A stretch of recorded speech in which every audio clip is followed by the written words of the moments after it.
لك الحمد لك الحمد أنت قيوم السماوات والأرض ومن فيهن ولك الحمد. بسم الله الرحمن الرحيم. السلام عليكم ورحمة الله وبركاته. الحمد لله رب العالمين والعاقبة للمتقين ولا عدوان إلا على الظالمين. أشهد أن لا إله إلا الله وحده لا شريك له وأشهد أن محمدا عبده ورسوله. اللهم صل وسلم وبارك على سيدنا محمد وعلى آله وصحبه أجمعين. قال الله تعالى في القرآن الكريم: أعوذ بالله من الشيطان الرجيم. بسم الله الرحمن الرحيم.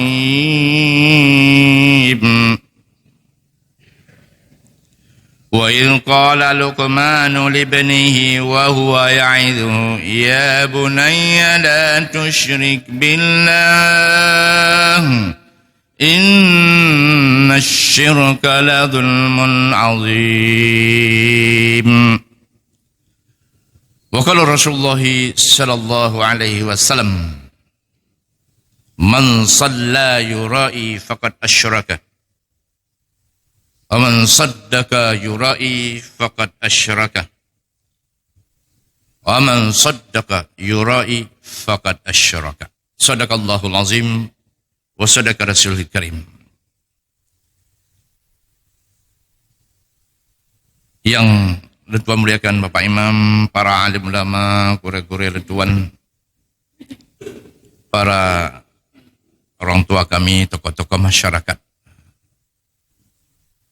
Pak Kesyik, Tuha Pakat, Tuha Adat, hadirin dan hadirat sidang jamaah subuh yang dirahmati Allah Subhanahu wa taala.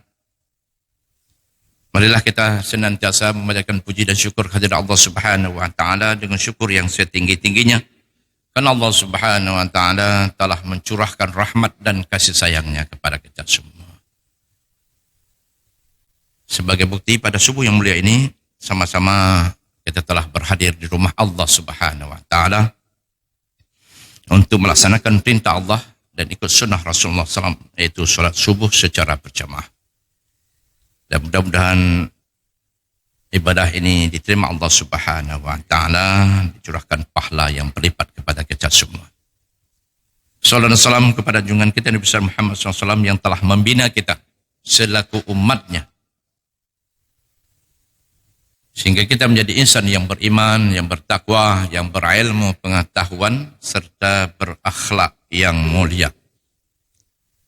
Sebelum Tuan lanjutkan, Tuan yang maksud pernah terang suara yang Tuan sampaikannya, pernah belum mentang. Sahabat minggu yang kala nak laporan, hana jelas. Pesalah pesalah suara Tuan. Dan yang pegah nyebab imam suara jelas. Supaya mi lain, mi imam dengan mi-nya berbeza. Nyon suara lagi rupa, kira-kira nak jelas? Jelas, alhamdulillah.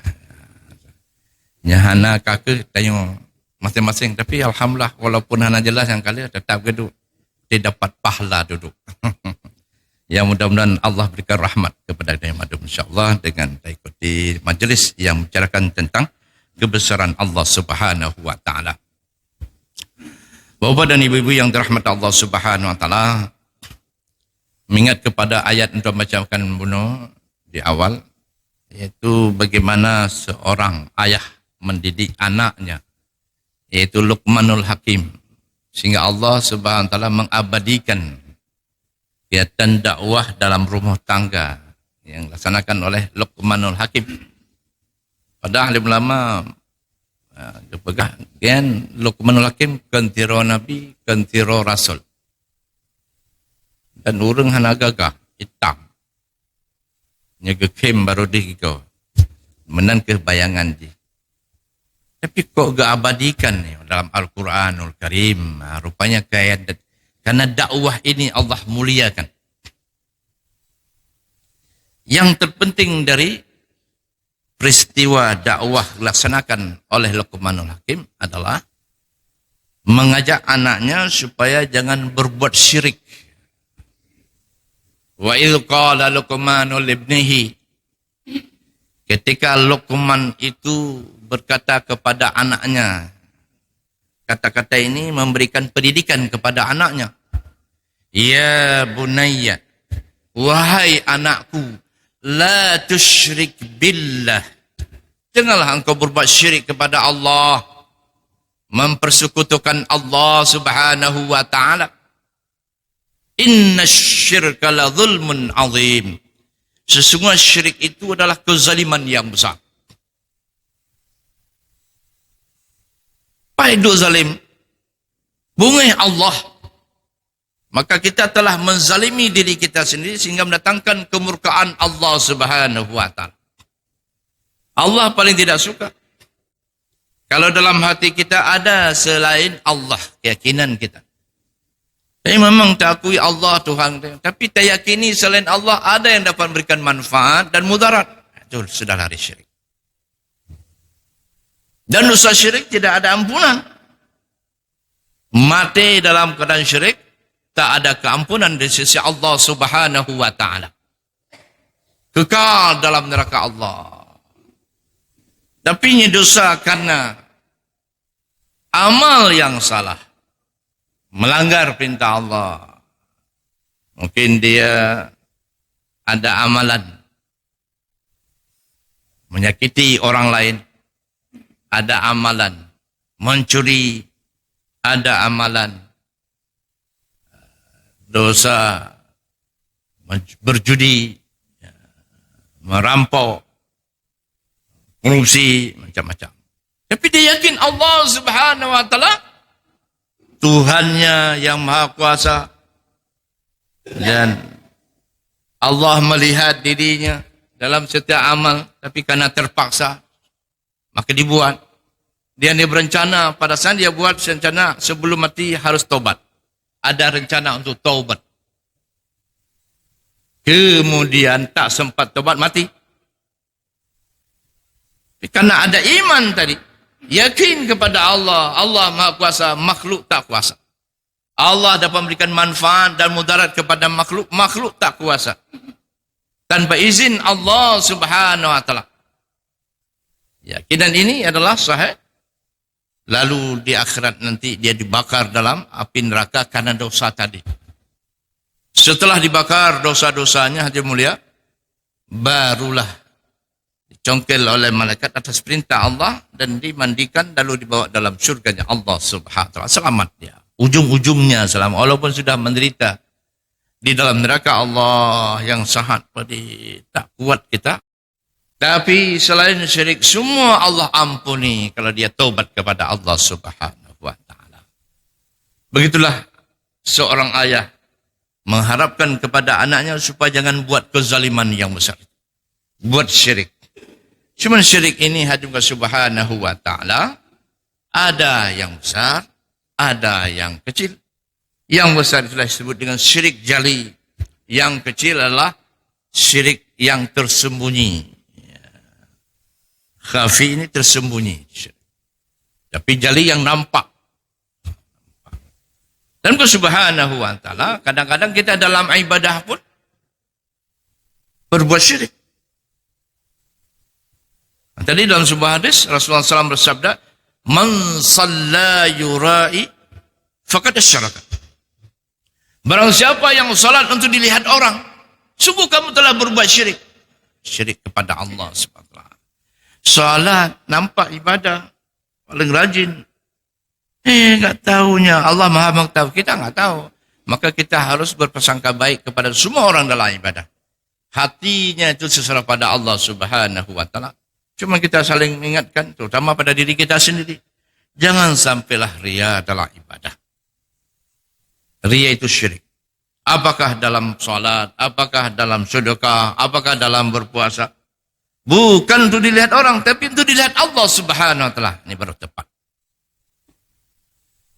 Ya, lawan ria adalah ikhlas.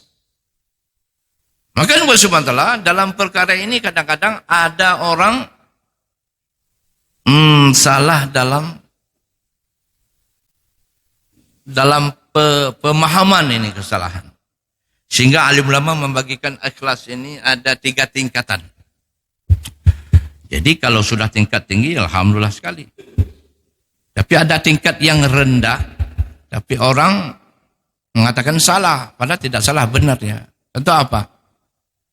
Ada orang beribadah karena dia ingin mendapatkan jannah, syurga.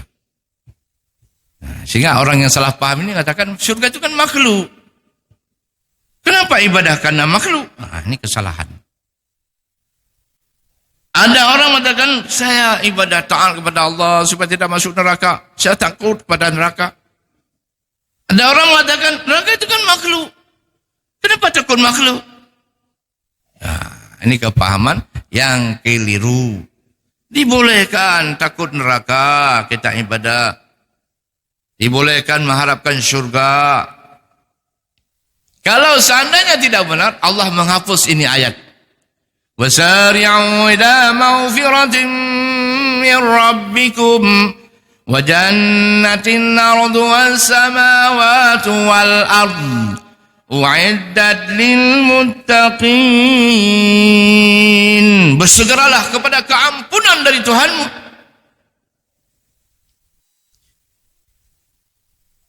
Wa jannatin arduha as-samawati wal ard, dan kepada surga. Usaha untuk dapat keampunan dari Allah dan usaha untuk dapat jannah Allah yang sediakan seluas langit dan bumi untuk orang takwa. Maka dibolehkan kita ibadah untuk dapat syurganya Allah, terhindar dari neraka Allah. Tapi ini ikhlas yang paling rendah, tingkatan bawah lah. Kan dalam Al-Quran itu banyak diberikan fadilah oleh Allah Subhanahu wa taala setiap orang taat. Ya. Jadi dalam salat juga.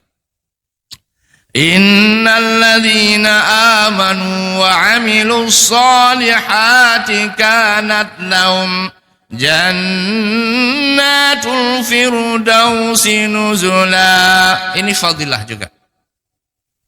Sesungguhnya orang yang beriman dan beramal soleh silakan kepada tempatnya surga Firdaus. Untuknya itu surga Firdaus, surga yang paling tinggi. Seandainya bukan tidak boleh mengharapkan surga, Allah menghapus ini ayat. Tapi dia terpampang dalam Al-Quran dan banyak, bukan satu tempat. Karena itulah Allah Subhanahu wa taala ikhlas cari ridha Allah. Kalau sudah ridha Allah dapat jannah. Kalau sudah ridha Allah terhindar dari neraka. Masuk dalam surganya Allah Subhanahu wa taala. Tapi hadirin Subhanahu wa taala ada tingkatan ikhlas di atasnya lagi. Ya, ini luar biasa. Dia bukan surga, bukan takut neraka. Tapi ada satu nikmat yang lebih dari surga. Nikmat apa?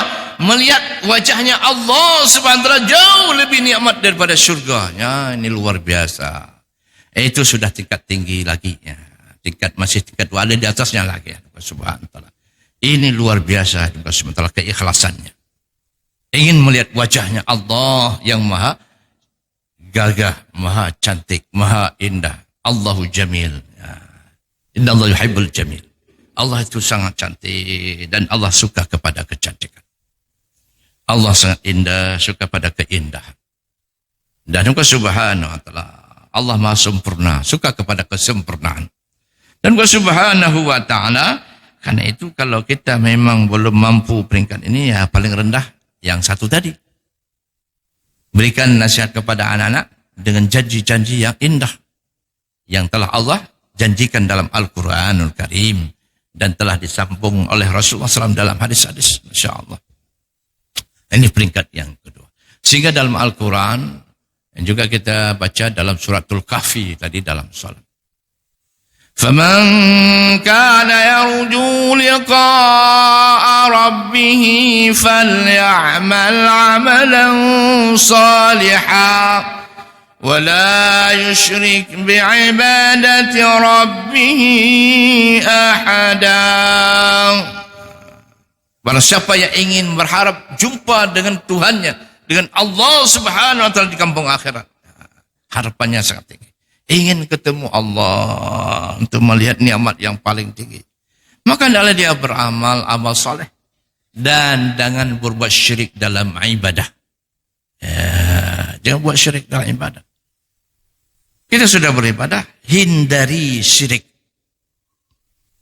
Tapi betul-betul tulus cari ridha Allah Subhanahu wa taala.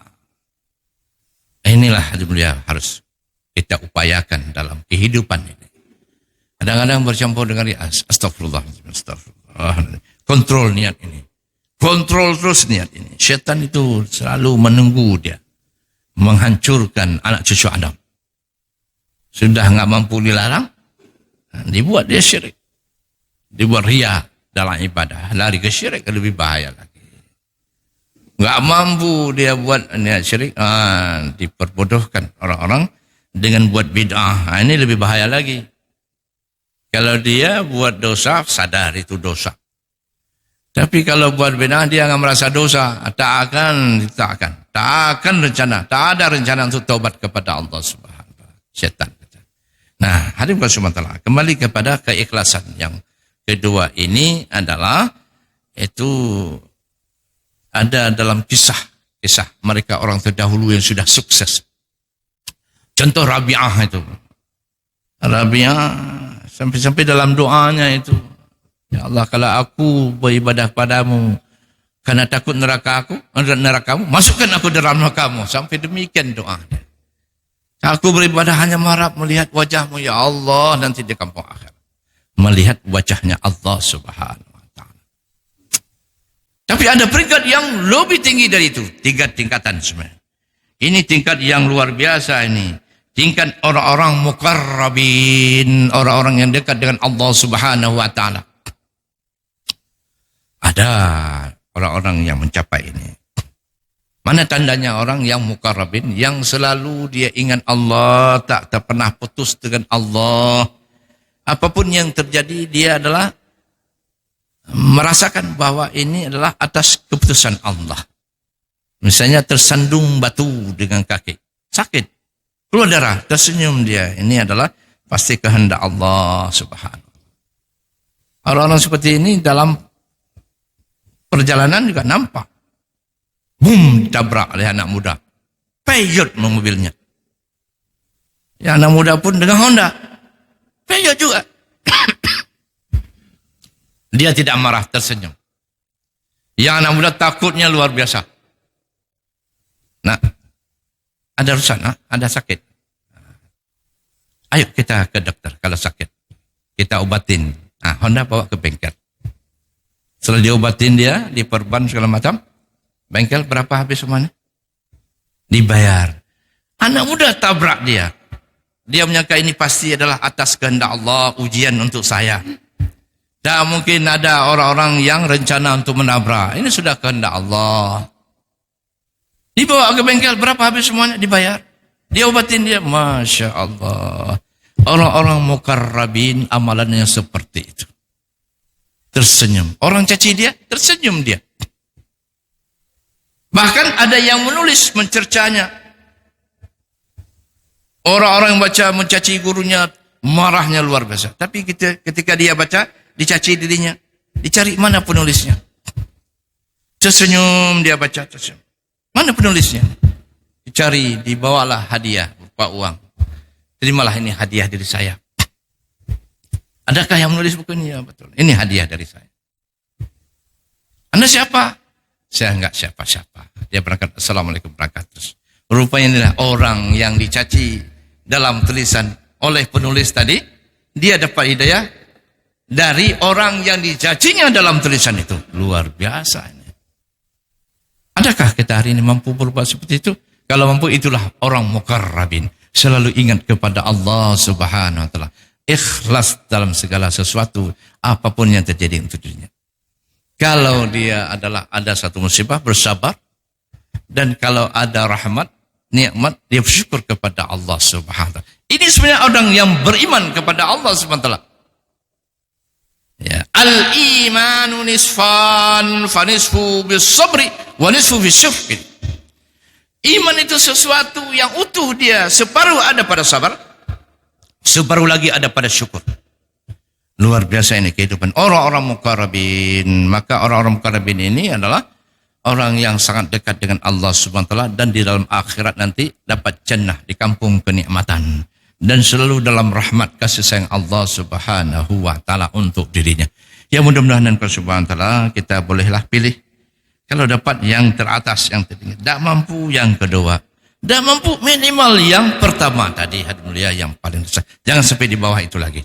Sehingga kita tergolong pada kesyirikan. Na'udzubillah summa na'udzubillah min zalik. Subhanallah wa bihamdihi, subhanakallah wa bihamdika. Asyhadu an la ilaha illa anta astaghfiruka wa atubu ilaik. Wassalamualaikum warahmatullahi wabarakatuh.